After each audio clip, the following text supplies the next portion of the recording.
Welcome to Just Asia, AHRC TV's weekly human rights program. These are the headlines. Pakistani bloggers disappeared after raising voices against state atrocities. Police officers sentenced to death for killing youth in custody. Rohingya refugee accounts of atrocities confirm human rights reports. Workshop held in Indonesia with human rights defenders. Nepal, plight of Dalit women. Welcome to AHRC TV's Just Asia. I'm April Wong. This week, Just Asia begins with Pakistan, where at least 14 bloggers have disappeared since the beginning of January. The government started off 2017 with a crackdown on human rights defenders and bloggers, raising their voices on disappearances and extrajudicial killings in general, and Balochistan in particular. It is said that the security establishment is very sensitive on the construction of the China-Pakistan Economic Corridor, which starts from Gwadar port, Balochistan. Within the first week of January, 2 bloggers, a writer, and a professor were abducted, all from different cities. All 4 were proactive on social media against state atrocities. The state is now extending its influence over digital space, the last avenue of free speech as well. Just Asia interviews Baseer Naveed, senior researcher at AHRC, for his thoughts. Bloggers and human rights defenders are facing very much problem in Pakistan. Actually, this year started with the attack or crackdown against the bloggers and human rights defenders. Since this 12 days of this year, New Year, more than 15 bloggers and human rights defenders were arrested by the law enforcement agencies and they are disappeared. The police say that they are not with them, but actually they just say that they are with the intelligence agencies and military. This is actually has become more problem in Pakistan. That bloggers are now very much scared and they are being punished to express freely their opinion. And this time people are much more talking on the general situation of disappearances, that thousands of people are disappeared in Pakistan, particularly from Balochistan and also from Sindh and other parts of the country. And also that it is said by the authorities unofficially that since the CPEC, China-Pakistan Economic Corridor, has started, and that will go from upper side of Pakistan, northern side of Pakistan up to the southern, will cover whole Pakistan. And China is very much serious for that construction and to have access up to the Europe and Gulf states. So for that reason, the military has been assigned, Pakistan military, to monitor all these construction and other things. So it should be completed within time. Military is very much against such bloggers and human rights defenders. They don't want to listen or hear anything against the CPEC. And the civil society persons are trying to write the facts about the CPEC and disappearances.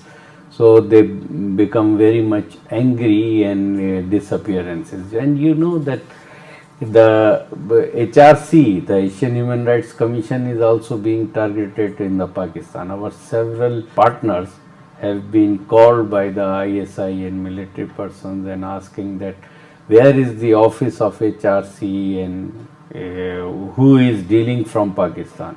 And as the Asian Human Rights Commission does not have any person in Pakistan or any office, but we take the help from the organizations who are already working there to get some cases or to the facts from them. Now they think that Asian Human Rights Commission is very much involved in that. And this has become problem. So those our working partners, not partners we cannot call, but the friends who are sending the cases of disappearances or violence against women or torture or extrajudicial killings, they all are being targeted by the military persons, ISI or intelligence offices. So this has become a big problem, and now you can see that within 10 days 15 bloggers and human rights defenders have been attacked and they are disappeared. But still no one can has any information that on what grounds they are disappeared. The interior minister says himself in the parliament, he says that they are we are looking where they are, and I have also asked the intelligence agencies to provide, to take care of them. What does it mean? It means that intelligence agencies have in their custody these people. So this is a very dangerous situation, and world should take notice of this, and particularly the United Nations should take this notice that how the human rights defenders and the bloggers are being attacked by the government and intelligence agencies for using their freedom of speech.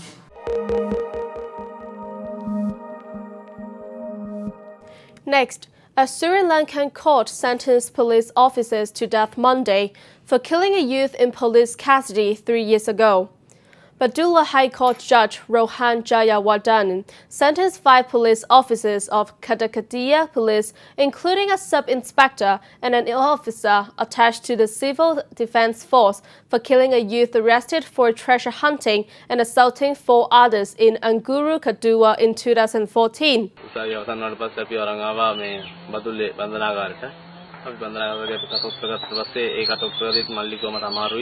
මේ ටික මේ අංග ගහපුව හොඳටම සිද්ධනවා කියලා මේ මල්ලිකුවා මේ sir මට මේ කකුල් දෙකට අමාරු වෙවිද ගන්නත් බෑ කියලා ඊට පස්සේ ඒ පපොත් විදිනවා කෝ හොඳටම ඊට පස්සේ මේ අපෙන් ඇහුවා ඕගොල්ලෝ කියහොද කියලා සර් මේ ගහපුව හොඳටම සිද්ධනවා මල්ලිගේ ඊටත් පෙන්නකෝ සර් මේවා මේ අල්ලන්නවත් බෑ සර් වාඩි වෙන්නත් බෑ හොඳටම සිද්ධනවා කියලා කකුල් පෙන්නකෝ සර් ඇවිදින්නත් බෑ මේ කකුල් දෙක පවා සිද්ධනවා කියලා හොඳටම ඉන්නේ ජේ මාත්‍යා කිසිදෙයක් කිව්වේ නෑ අපිට කිව්වා මේ මේගොල්ලෝ වාට්ටුවට දාන්න කිව්වා එහෙම මල්ලි මා එකම වාට්ටුවට දැම්මේ දාලා මාප්පල වෙනම දැම්ම මල්ලිකෝ මට ඒ වෙලාවෙත් මේ අයියා ඇඟපතට දිනවා වාඩි වෙන්නවත් බෑ කියලා මට නිදා ගන්න ඕන කිව්වා මං කිව්වා එනම් නිදා ගන්න කියලා පැද්දරකුත් දාලා දුන්නා මල්ලිට දාලා මල්ලිකෝ අයියා වාඩි වෙන්නවත් බෑ කියලා මං කිව්වා මෝනින් අතර නිදා ගන්න කියලා මල්ලි මෝනින් අතර තමයි නිදාගත්තේ අපි හතමාරට නිදාගත්තා ඊට පස්සේ නැගිටලා උදේ පාන්දර 5ට මල්ලික සාරේටම උදේ උස්ම දෙපාරක් විතර ඇද්දා ඇද්දට පස්සේ මල්ලිගේ අතපය නැමරුණා කතා කරන්නවත් මල්ලි සීයේ තිබුණේ නැහැ මල්ලි එහෙම ඇද්දේ පියාම පැත්තට හැරුණා ඊට පස්සේ හැරුණාට පස්සේ මල්ලිගේ සෙම ටිකක් ගියා කන්නතු මරලම දැම්මයි ඒගොල්ලෝ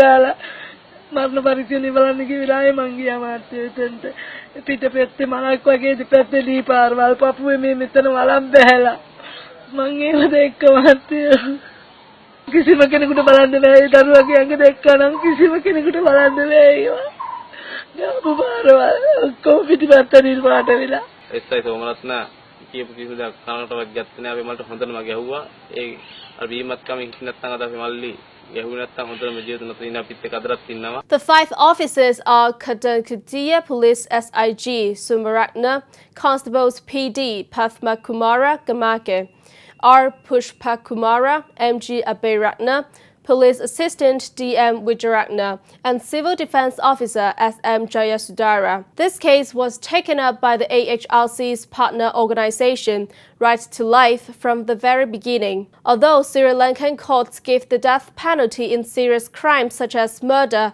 rape, and drug trafficking, no executions have been carried out since 1976, and most of the death penalties are commuted to life sentences. Next, Rohingya refugees in Bangladesh have shared horrific experiences in the last few days of how they fled their homes in Burma. These stories align with human rights groups' reports of military atrocities in the northern state of Rakhine. Although the military claims it was carrying out a counterinsurgency operation, critics note that this was vastly exaggerated, as most Rohingya are not militant or were just trying to defend themselves. The emergence of a small group of militant Rohingya, however, is a concern according to the International Crisis Group.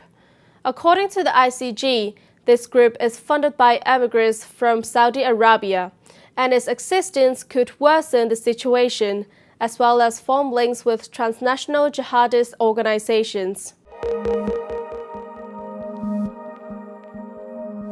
In Indonesia, a national meeting in Folk School was held from 28th to 30th of December 2016 by the Asian Human Rights Commission. The meeting took place in two provinces, Lampung Province and Surabaya, East Java Province. Participants include farmers, human rights defenders, victims, and university students. The focus was on strengthening human rights knowledge and advocacy. Participants also discussed international advocacy and Indonesia's upcoming Universal Periodic Review in February 2017, best practices and obstacles faced in the last 2 years under President Widodo were also shared. To learn more, Just Asia speaks to Mr. Kabul Hendrawan, local human rights defender and meeting participants. Ya, kami sangat mengapresiasi dengan pertemuan yang dilakukan oleh Asian Human Rights Commission atau AHRC. Kenapa? Karena pertemuan ini sangat bermanfaat dan sangat berguna bagi kami, khususnya para aktivis yang bekerja di lapangan, para CO, pendamping yang bekerja di lapangan. Pertemuan ini bisa memperkuat pengalaman kami, menambah pengalaman kami di bidang hak asasi manusia. Selain itu, pertemuan ini juga penting karena sebagai sarana konsolidasi untuk melanjutkan agenda advokasi kasus-kasus pelanggaran HAM yang sampai saat ini belum selesai. Sebagai pendamping, kami juga mengupayakan mendorong pada pemerintah lokal untuk memberikan layanan terhadap para korban yang selama ini masih belum mereka dapatkan. Kami mendorong kepada pemerintah lokal di tingkat kabupaten untuk bisa memberikan akses layanan publik seperti pembangunan infrastruktur di jalan, air bersih, pos kesehatan, dan layanan kesehatan, serta pendidikan, dan lain-lain sebagainya. Harapan kami ke depan pada Asian Human Rights Commission atau AHRC bisa membuat training untuk para pendamping, para aktivis, dan bisa lebih sering membuat pertemuan-pertemuan semacam ini untuk memperkuat di tingkat korban.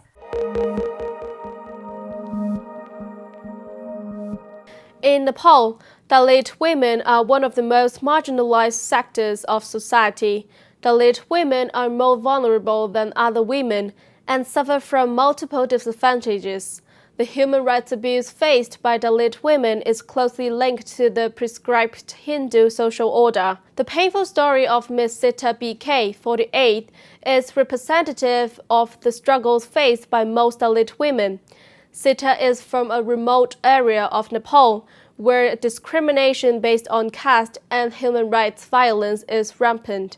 Sita was raped by a high caste man. Her family was poor, and they had no power to take legal action against a powerful individual like Mr. Nal Bahadur Dapa. Sita became pregnant and asked Nal Bahadur to marry her. But being a high caste man, Nal Bahadur sold her to Mr. Ganga Bahadur B.K., and an old man from the Dalit community, who received NPR 60,000 for marrying her. She later had 3 daughters with Ganga Bahadur. Ganga Bahadur registered the birth of all the children except for Gopal. Ganga claims that Gopal is not his son, and therefore he cannot give property rights to him. The lack of a birth certificate, however, means that Gopal cannot even go to school. Ms. Sita shares her plight in the program organized by the Jagaran Media Center in Nepal. That is all for this episode of Just Asia. For more on this and other issues, please visit www.humanrights.asia or www.alrc.asia/justasia. Thank you for watching and see you next week.